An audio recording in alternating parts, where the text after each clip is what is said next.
Good afternoon. It's Brenda Meller with Meller Marketing. And guys, I am looking to have some fun today. Hey, Tisha, how are you doing today? I'm blessed. Brenda, how are you? I'm doing okay. I was getting ready today and I was kind of wearing my sweatpants around the house today and really just feeling a case of the Mondays. Like it feels like it's the Mondayest Monday that Oh, ever yes. was, right? And I'm like, Yes. Tisha's fun. I'm going to have some fun. I'm going to come out in a different getup today. So what do you think? Does it suit I'm you? Okay? I am loving it. It is giving off some Kristen Olsen Watts vibes to Yes. me. We should Monday the heck out of this Monday, right? Oh, we should make this a Yeah. Friday Monday is what we should do here, Yeah. really. I'm with you. We're gonna go there. So hey guys, we are here for another edition. I'm actually not gonna be able to wear this the whole time because it's gonna be distracting to me and to all of you too. But we're here for another edition of Social Media Pie, and this is where I bring inspiring people like Tisha Hammond to inform and educate you about different topics. And so Tisha and I were talking a few months back, and I'm going to see if I can find the post that kind of prompted this conversation. But we were both talking about how do you value yourself as an entrepreneur. And at the time when we were talking about scheduling this and doing a live discussion about it, it was the normal times, if you will, right, Tisha? Yeah. Oh, yeah. The Remember those? I mean, it's kind of like, it reminds me a little bit like when you have a child, you can almost not remember what the days were like before having a child. Yeah. Because your life has changed so Yeah. much. But we will get back to the normal days some days. But in the meantime, we're going to kick off the discussion. And as we do that, I'm going to invite any of you who are watching us, whether you're watching us live on LinkedIn or if you're watching us live on Facebook, I want you to drop a comment. Let's see if I can do this. Drop a comment below. And you can see I've got a little thing scrolling along the bottom that says, please share this video. So if you're watching this in a platform that you can share it along, whether it's Facebook, LinkedIn, it's going to be on YouTube later. Share it with somebody who might be self-employed, who's looking at how do they value themselves in the discussion. So Tisha, what I'm going to do is have you kick us off here today. And just if you could tell us a little bit about your background, what you do, how you got into the work, and then we'll get it started in our discussion. Okay. First, let me try not to go fangirl because I am on live with Brenda Meller.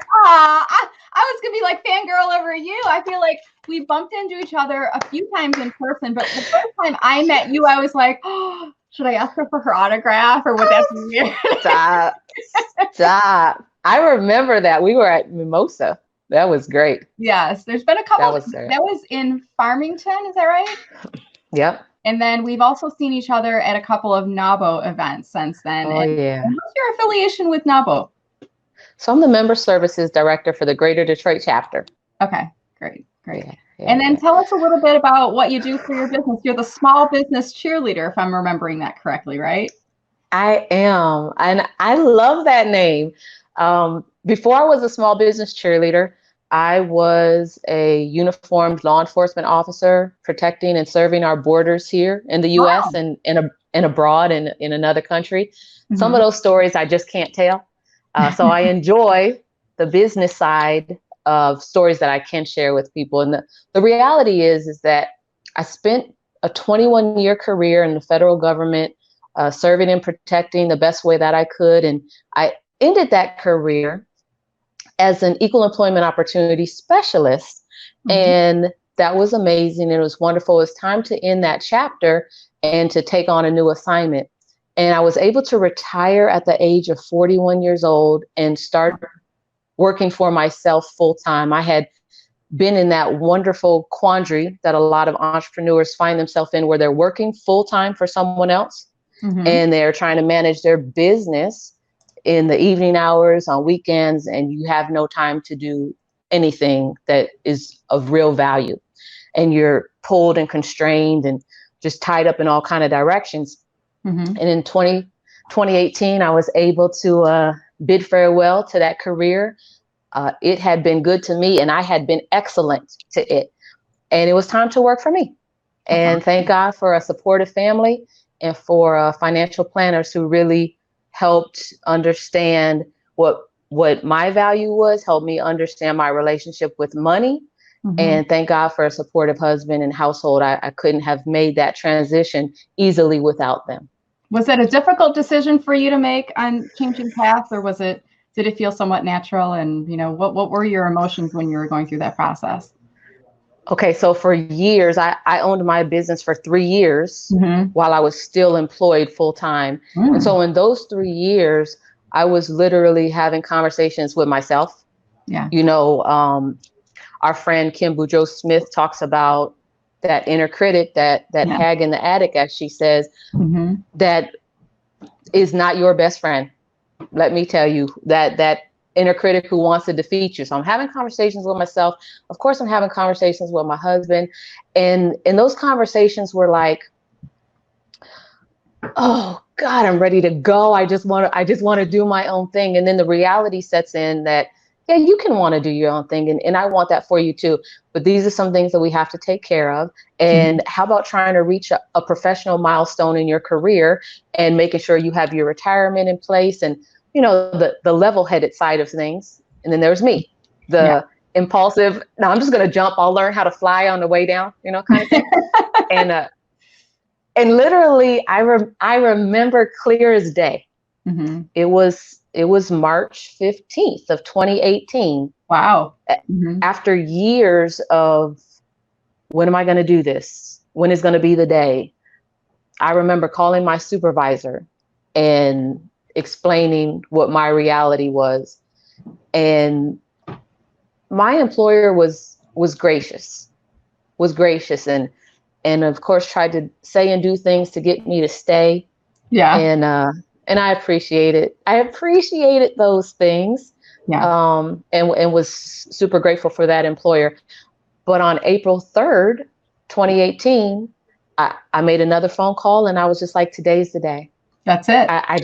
It's it. And I remember my husband saying, just do it already. And it was like ripping off the Band-Aid. And was it though, or was it kind of like, was it refreshing to finally, to have that, because it's like, it's a weight on your shoulders a little bit, right? Like, it's like, do I or don't I? And you're scared of the unknown, but you're also feeling like you're holding yourself back when you're not making that decision, right?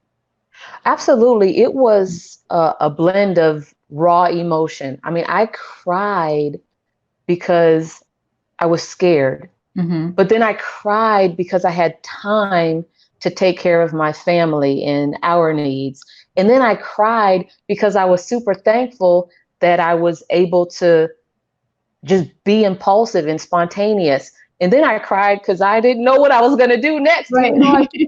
I spent years planning and I didn't know exactly what to do next. The emotions were on high for a very long time, but wheels set into motion and time eased that discomfort. And of course, I'm leaning on prayer, on my church family, on good instruction, and things worked together. Yeah, it worked out. But you're also probably able to draw upon those experiences so much for your clients because there's some people that kind of were born entrepreneurs and they never really worked a day for another organization or employer or had a boss. They were always their own boss and it never felt unnatural. And for you coming from a law enforcement background, nonetheless, it's not just a corporation, but a law enforcement background. You went 180 from, one end of the spectrum to the exact opposite, but the process you go through by which you separate yourself from that identity that you're tied to and then figure out your own identity and setting your course is probably something you draw upon, right? Absolutely. And I even in college, I majored in criminal justice. I knew I was going to be a cop since I was 8 years old. There was no getting out of it. That's what one of the things I was born to do. Now, I minored in business, and I did that because my mom was a business owner. And I remembered the freedom that she seemed to have when I was growing up. I also remember that I didn't see her a lot because she worked on her clients' schedules.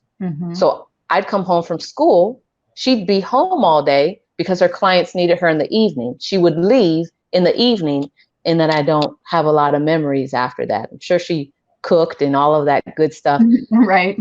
I wanted to take that freedom and liberty and kind of put it on its head and make sure that I worked within a time schedule that my family was comfortable in and where they wouldn't have to suffer, but I could still live out that dream and that passion and still have a livelihood and That's still awesome. support my clients. Yeah. And you're the boss. You're making the rules as you go, and you're creating that framework that works best for you. Yeah, right. Absolutely. So tell us, I mean, describe your business. I mean, who do you work with? What do you do now? Tell us a little bit about that. Okay, so I work most often with nonprofit organization boards. Okay. So a lot of clients will hire me for board governance to kind of like remind the board members why they committed to the organization, to retreat with them and create that peaceful, cohesive environment that allows them to remember why they started, remember what their bylaws say they're supposed to do, find the path to get to it, and knock out their goals out the ballpark. But that's the nonprofit side. The for-profit clients are hiring me traditionally for their business consulting purposes. So mostly one-on-ones, and that's typically in either 4 or 8 hour blocks. And what the result of that is, of course, great conversation. I have a series that is literally, let me tell you what I wish I'd known when I started a business. Hey, how about you learn from all the mistakes and the times I hit my head? Right. The times I hit my head, so you don't have to do that. Right. It's kind of like a parent who tells the children that they love and their nieces and nephews and kids in the neighborhood, hey, don't do that. You don't want to do that. Here's why. So it's that kind of conversation that often results in some tangible, creative, written solution, either a document or a contract, some template, some strategy to implement that's in writing for them and their teams to follow, policies, procedures, things like that. And that has worked out, pretty well. Awesome. So let me go back to because I want to, in my head, and I appreciate the clarity you've just given me, because in my head, I was thinking small business coach, but what I just heard you say is you work with both nonprofits, boards, for-profits, individuals, teams, company leaders. And I think about your LinkedIn profile, and I just looked it up, and I see you've got Launch to Ascent, the small business cheerleader in the background. I'm going to pull her profile up on screen here in a second. And then you have the business cheerleader in your name field. So let's talk about, the cheerleader part, because I get the business part of it from what you've explained, but talk to me a little bit about the cheerleader part of it. Yes. And allow me to also say that the other client is the federal government. So I left a 21-year career and turned right around and made the government my customer. Ah, okay. So we can talk about that whenever you like also. But that is also what clients are interested in. How do I use the relationship that I have right now with my employer to my advantage when I leave the employer? Okay. So then we have the business cheerleader, right? And my company was originally founded as a marketing and promotional company. Really? And the way that I use that now is in doing marketing and promotional items for any number of businesses. Been blessed to have a lot of connections to create a humongous community. Yeah, that includes people from all over the world. Brenda, Meller, a lot of you and I have a lot of mutual connections. The intent of building such a large community was meant for me to share it with my clients. So I like to say that one of my strengths is winning people over, right? Woo. Yeah. It's part of why my superpower is woo woo. It's the woo, the WOO, winning others over. That helps me connect my client to someone else that I know. I call it a warm handshake, a warm introduction. I don't want to I'm not here to take your money for my services. Right. I want to watch your business flourish. I want to have a role in your business scaling. I want my client to remember, oh, Tisha did this. And not only did she leave me there, she introduced me to this and that. and him and her. Yeah. And I want to see those relationships take off. Right. So the business cheerleader is less about. Go ahead. The business cheerleader is less about like rah rah and pom poms. It's more about how can I put you in the spotlight? How can I promote you and the relationship that we have to get you on a different platform, to help you level up to the next stage. So I don't do tons of marketing anymore. There are excellent people that I would refer to you. But I have just found a totally different way to satisfy the needs of my customers, and it's happens to be working for them and for me. Yeah, and you're a natural networker. I've seen you at events, and you're such a good connector of people, relationship builder. And I think also online. I mean, it's not just what you do in person. And I've seen this firsthand, you know, when we first set this date, you know, in the before times, and you announced it, and you had a beautiful new professional headshot that I think timing wise, you were kind of showcasing the headshot and using it in the pre-show promotion for this event, and you pushed it out and said, hey, I'm going to be on Brenda's Live. And you know, I just really see you exemplifying what you help your clients with by yourself. You know, you do it for yourself, and you do it for those that are in your network as well. So very impressed with that. So let's change gears a little bit, and let's have this, we'll shift into now kind of our conversation for today's topic. And I found the visual. I'm going to put it back up on screen again. I think I grabbed it and accidentally shared it earlier, so you guys got a little preview if you were paying attention. So I think this is it. Is this look familiar? It was either this one or I do. Pin. Do you remember which one it was? I don't remember which it was, but I definitely remember that post. Yeah. So this I definitely remember it. And I'm going to pull up, it's Scarlett Derbyshire. I'm going to give her credit. And she did this post a while back, and it just blew up. And it was, you know, the whole concept was talking about the fact that, you know, when you are self-employed, your value is not the number of hours or minutes it takes you to do something. It's the number of years that it took you. I'm going to put Scarlett's URL up on screen. So guys, connect with her if you're not already, and give her an invite to connect and mention that we give her a shout out today. But I love the whole concept. If I do a job in 30 minutes, it's not because it took me 30 minutes. It's the 10 years it took me to get to setting the 30 minutes. And you owe me for, you know, the years of experience coming into this, you know, not the minutes. And Tisha and I I think we were bantering back and forth first on a post, and I can't remember if it was on LinkedIn or Facebook or Instagram, but you know, we were talking about the fact that we're both self-employed and we're both independent consultants, and you know, we get questions sometimes about our rates, and I think we even have an internal dialogue. You know, what do I charge for what I offer?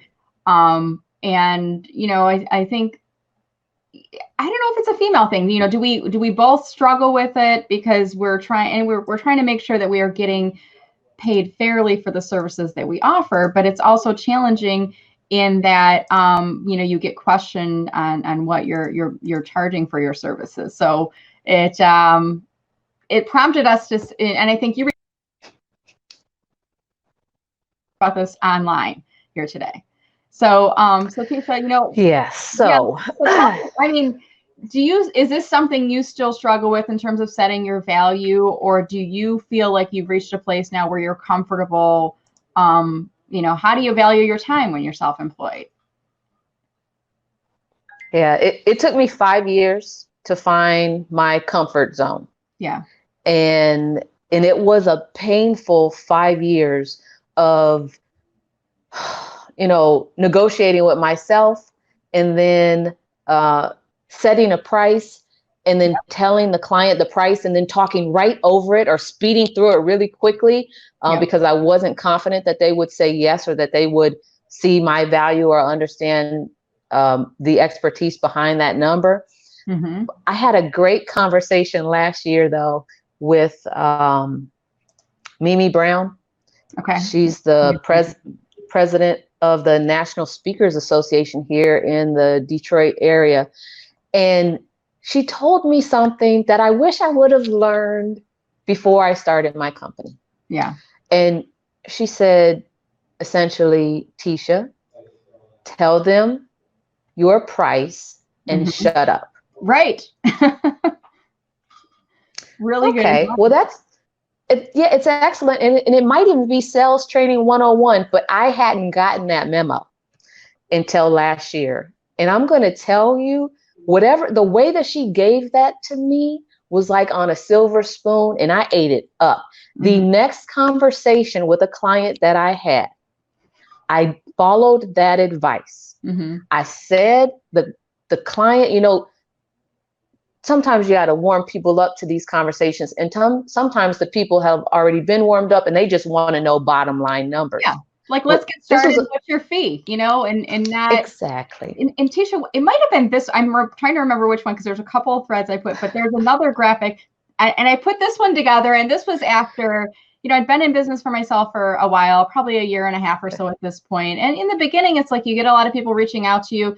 Hey, do you want to meet for lunch? Do you want to meet for coffee? And then sometimes they add in can I pick your?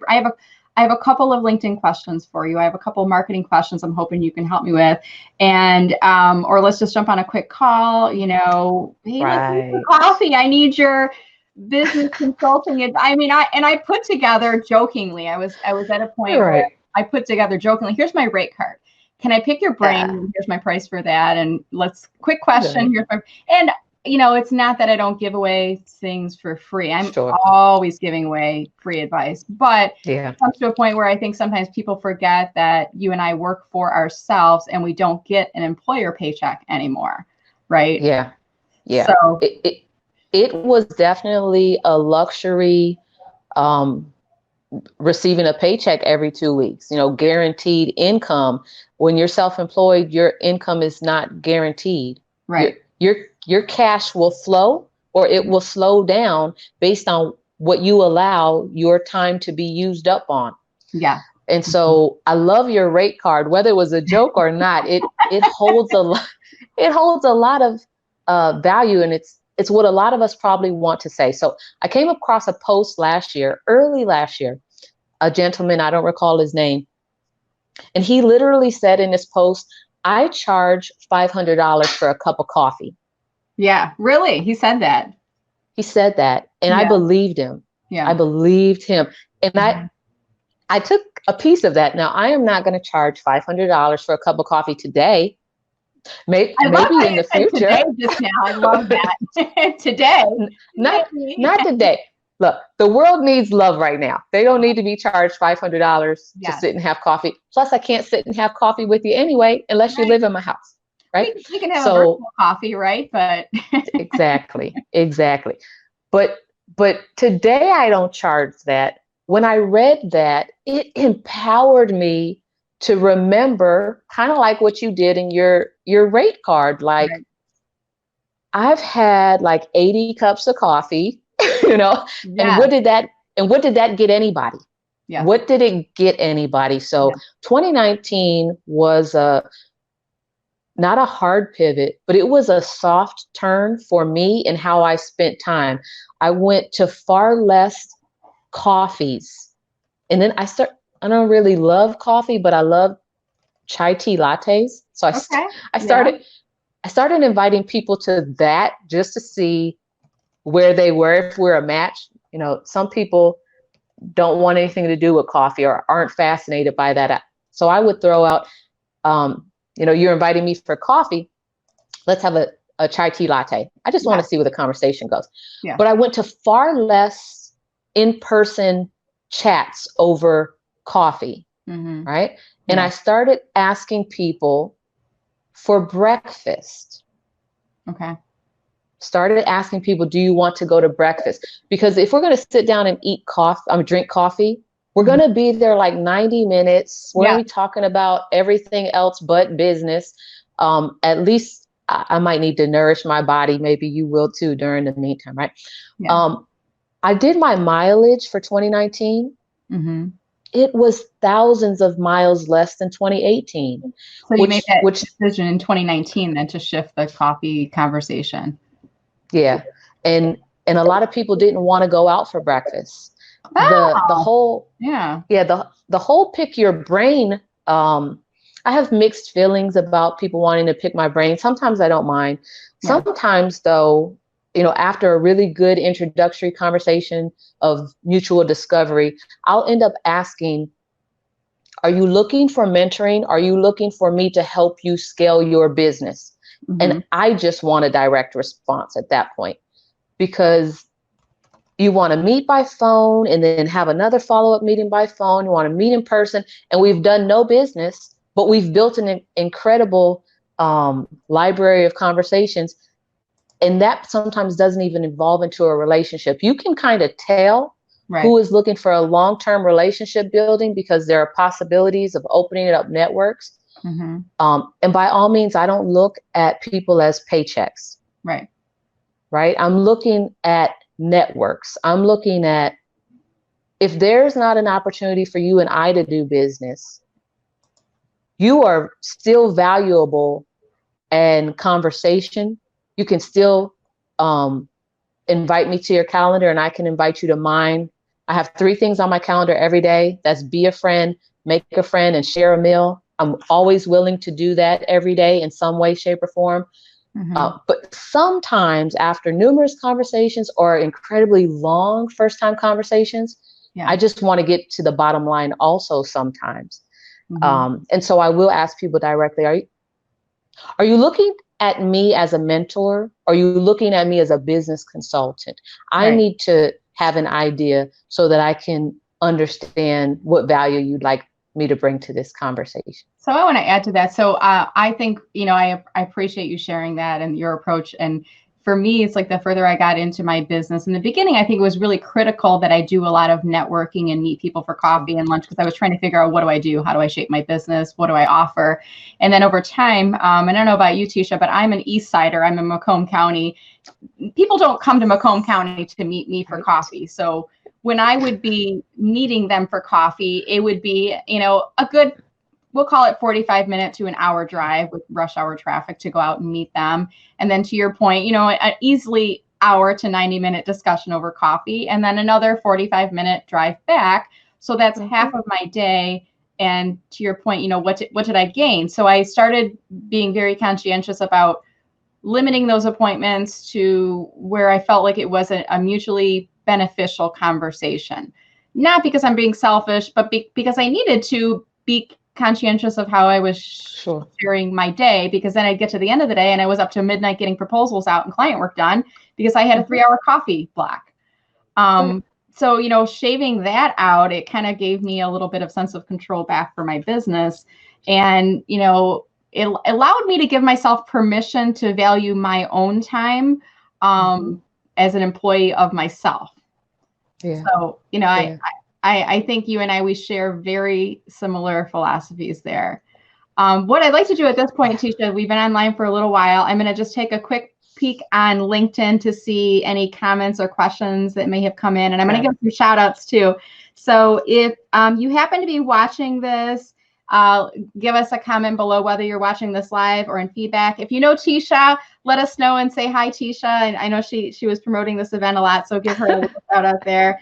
So let's go through and see who's on with us. We've got a lot of people on right now. Sharon, hello. She loved my hat and glasses. So Shauna liked it too. Thanks, guys.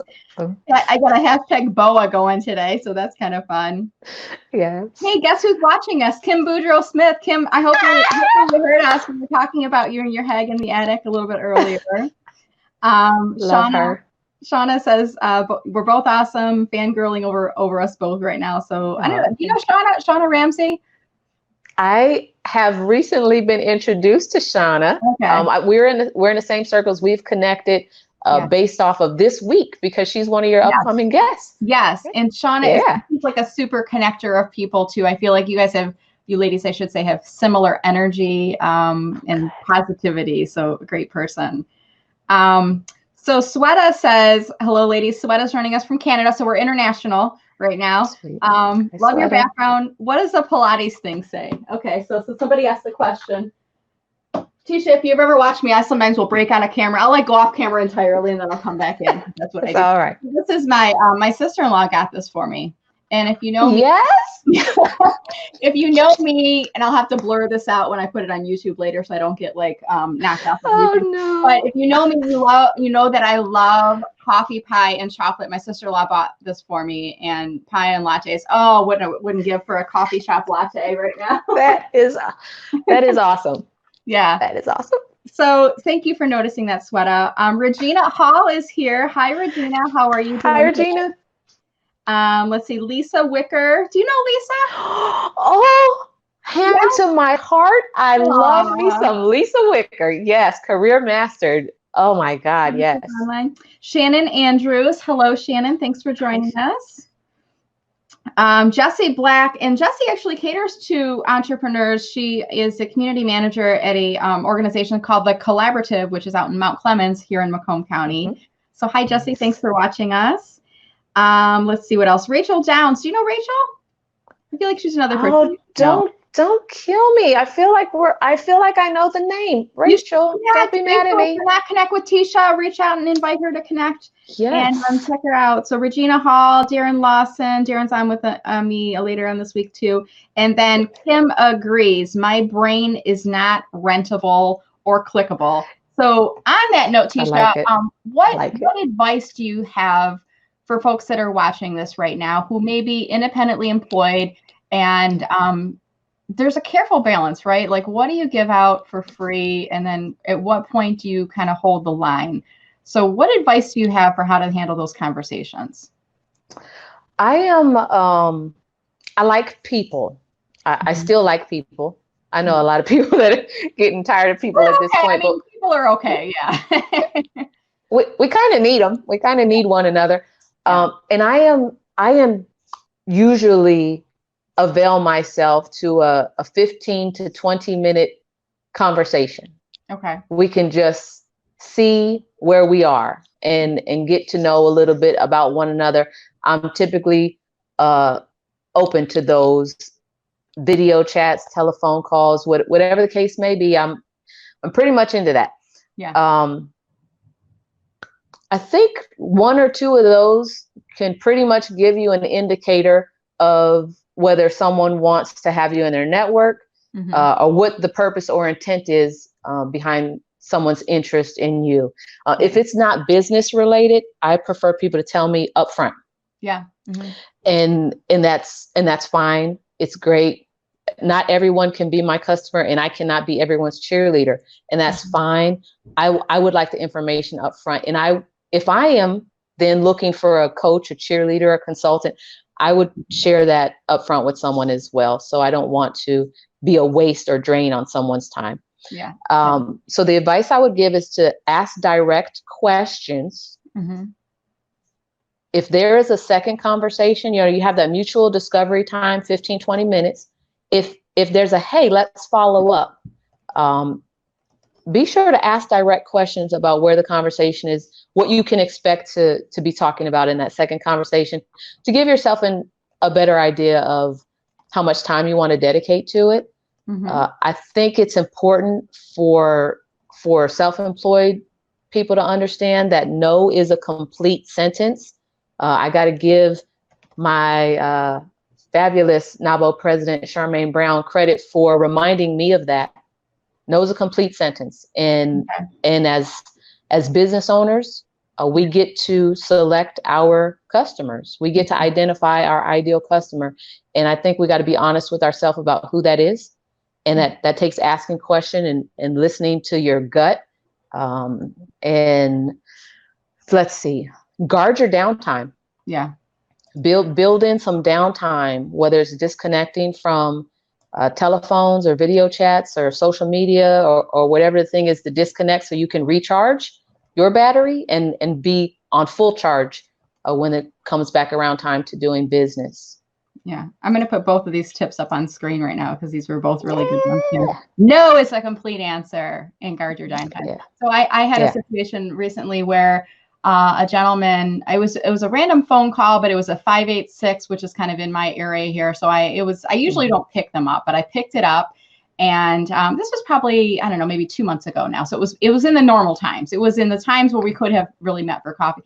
But I picked up the phone and said hello. And it was my cell phone, which is my business phone. And he said, hey, we met at an event and I was just reaching out to call and say hi. And I said, oh, well, what event was it? And he's like, well, I don't know. I don't remember. There was I've been to a lot of events this year, but I'm just making a effort and reaching out to folks that I have business cards and, asking if you'd like to meet for coffee. And I'm like, well, you already lost me there because you couldn't even I'm like, was it a Troy Chamber event? Was it right. Chamber? Was it Detroit Economic Club? I mean, it was like, it didn't matter to him.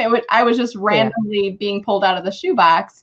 And then he said, well, let's meet for coffee. And I, at this point I'd already crossed the coffee threshold. You probably, what I mean? You crossed out. Yes. I have coffee at home. I can go to the coffee shop up the street if I have purpose for me. I mean, if you called Tisha, let's meet for coffee and the world was open, I'd be like, yes, let's meet for coffee. Because I know there'd be mutual benefit in getting together for that. And you would also be respectful of my time. He said, let's meet for coffee. And I said, well, can you help me understand, are you looking for some help with LinkedIn or do you need some marketing advice or what are you looking? Well, I just thought, it'd be good for networking. And I said, well, isn't that what we're doing now? You call me. Right. And I said, well, I've just really made the decision, in this year to focus my time. I'm certainly happy to meet with you if you're looking to work with me. But, I'm just trying to be very conscientious about spending my time on client work and, and otherwise, if there's an upcoming networking event for one of those chambers or groups, maybe we could meet beforehand at the coffee machine and chat for a little bit. And I could tell he was a bit surprised and he's like, you don't want to meet for coffee? And I'm like, well, I love coffee. I'm trying to be very conscientious about how I spend my time because I did we drive an hour, we meet for an hour, it's another hour, 3 hours of my day. And it was at that point I was trying to kind of get out of the conversation. Right. So, it was interesting, but no, to your point, is a complete answer. And it is perfectly okay for you to guard your time because there are people that are out there that are the takers. And in this situation, he would have taken that coffee meeting and he would have asked me for a free advice and kept going and kept going and kept going. I got that feeling at least. And you need to be protective of that, right? Absolutely. One of the other things that I learned when I really started concentrating on how am I going to grow this business? How am I going to get it to where I've wanted it to be, the things that I've planned for it to be? Then one of the things that I learned was that there's a cost associated with everything. There's a value on everything in business. And it took me like 4 years, honestly, to really understand that my time, I might not always be paid in a monetary way for my time, but my time is still valuable in some ways. And the energy and effort that I give to a project is super valuable as well. Right. So I learned probably 3 years into business to not give anything away for free. And instead, and I just had this conversation this morning, instead, I like to say there's no cost to you. I incurred all the costs. I incurred the cost of creating the format and defining what the agenda would be or developing the product and the documentation. But there's no cost that I'm charging you. Right. So you stand to lose nothing by taking all of this worthwhile information that I share. So I started to use no cost to you. And that seemed to help me pretty well. Sometimes people won't find importance or significance if something is valued at free 99, as Shar says, or at $0. Yeah. So that had a tremendous effect on my mindset as well. I like that point. And I've even had some people where I have a conversation about pricing and I love the earlier point, which was, I don't know if I still have it on screen. I think I deleted it, but give them your price and shut up. And I started doing that. I give them my menu of services and here's what they are. And I talk less to over explain what the pricing is. I'm like, here's what the element is. This is what you get for that. This is the next one. And then I stop talking. And, sometimes I'm also right away, are they going to book with me or not based on what they say next?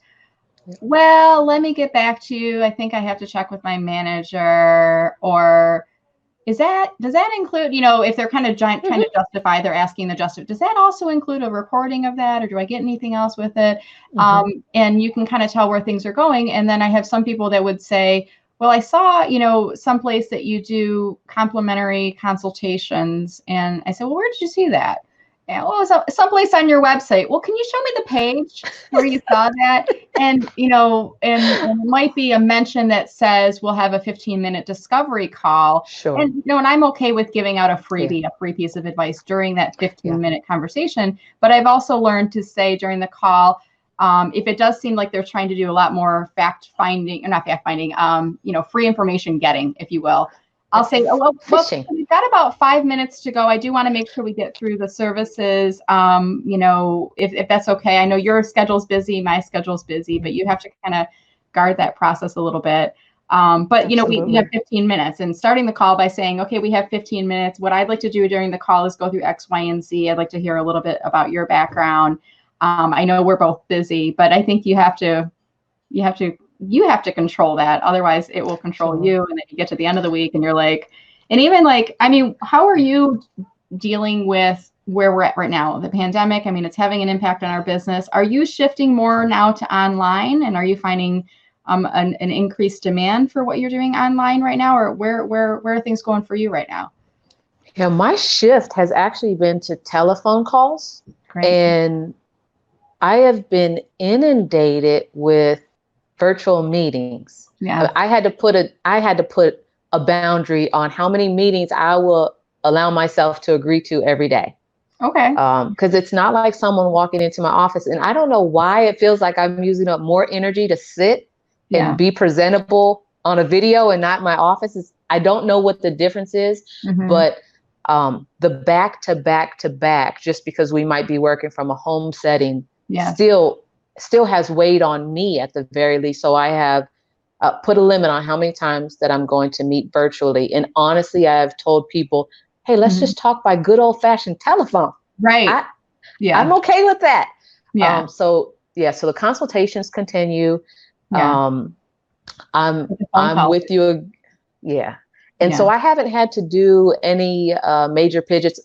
I certainly have an office place, a workplace in Farmington Hills, but it was by appointment only. So it wasn't just anybody, hordes of people knocking down the door to get in there. It was always by appointment only. And that's how I like to keep my time still. I like to know in advance what I'm going to be doing. Yes, I'm open to some impromptu, unscheduled things, but for the most part, I am enjoying the space that we're in. I'm enjoying that there's no rush to get from place to place, saving gas and less commuting. I am terribly missing the in-person interaction. And so when I need that, or when someone needs that from me, I'm happy to jump on a video call and get our business done that way as well. But I'm really appreciating telephone calls right now. Yeah, that's a good point, because I think, now we're in this day and age of Zoom, and yesterday was Easter. I normally would get together with my dad and my side of the family, and my husband's mom, my mother-in-law, and we couldn't. So my dad's not a technology person at all. So we ended up doing the family Zoom, and I saw a lot of my friends were posting similar pictures, like, this is how we did Easter this year, getting together. And it was really nice to see my sister and my dad and, our family together. Whereas, I talk to my dad just about every day, every other day right now, and checking in on him, making sure he's, got groceries and he's in good shape. But I think, to your point, the video, there is some element of it. And it's almost like, I don't know about you, Tisha, but when you present, it's an output of energy that you don't have when you're talking on the phone. You have to be more conscientious about what you look like, and the background, and the sound, and the lighting, and in your facial expressions. Oh, yes. Yeah. But then, do you have, like, now, I know you said you have a certain number of calls and Zoom or the virtual meetings that you do. Now, do you schedule downtime in between as well? Oh, yes. Yes. And one of the reasons why I like phone calls is because I can walk around. So there's this word that I learned from our beloved Kimbu Joe Smith, which is Zoom butt. Sitting down all day. I don't want Zoom butt. So I like the phone call so I can get up and walk around. And of course, it doesn't really matter what I look like. Some days I'm doing business in a reindeer onesie. And nobody needs to know that, right? They don't need to know that. And they don't need to see it. No. But I got to tell you about a conversation that I had this morning that I think has a lot of value for today's topic. Mm-hmm. So speaking with my publisher, and she and I had a great but short conversation about emergencies. And the point was, hey, this was Easter weekend. We built in downtime to celebrate the occasion, to spend time with family, to enjoy cooking, to just relax after, the virtual church services that we attended yesterday, which was incredible. Built down downtime and not time to do work necessarily. So I didn't call her over the weekend, but I called her Monday morning. And we ended the conversation by talking about, hey, sometimes we have to let clients know in some ways that not everything is an emergency. And sometimes our clients should tell us that some things are not an emergency, or when there is a rush on something, a rush to deliver something back. And it was just one of those weekends where there was no emergency. And I enjoyed and kind of relished the fact that I wasn't rushed to finish anything. And normally I would work on weekends and late into the evening, but even that has come to an occasional. I am doing my absolute best to get things done, and what would be normal business hours, though we are not living in normal ways like we were used to. So we'll see what our new norm becomes on the other side of COVID-19. Yeah, I'm already starting to see those articles starting to come out now about, when we get the all clear, it'll be a gradual, maybe I'm even seeing some stats saying, whereas before 4% of the population was working remotely, now it might be up to 25% on an ongoing basis, because employers are realizing, this has changed things, and we're going to gradually go back, and maybe not all at once, and maybe in alternating days or shifts or things like that. But it's definitely changed things. So, we'll see where things go. So, Tisha, we are reaching kind of the top of the hour here. Doesn't this go by quick? I feel like we just started 5 minutes ago. Too fast. And we've had a lot of great viewers watching us on LinkedIn. I want to thank you guys all. I'm seeing the comments coming in. They love the energy, the enthusiasm, and the realness, I think, of the tips that we brought here today. So I'm going to pull a couple of things up on screen here, Tisha, if you don't mind. I've got your website online right now, tishahammond.com. So I want to remind folks, check that out if you're looking to learn a little bit more about the work that Tisha's doing. And then I've got to pull her LinkedIn up on another screen. So I'm trying to multitask here in the background.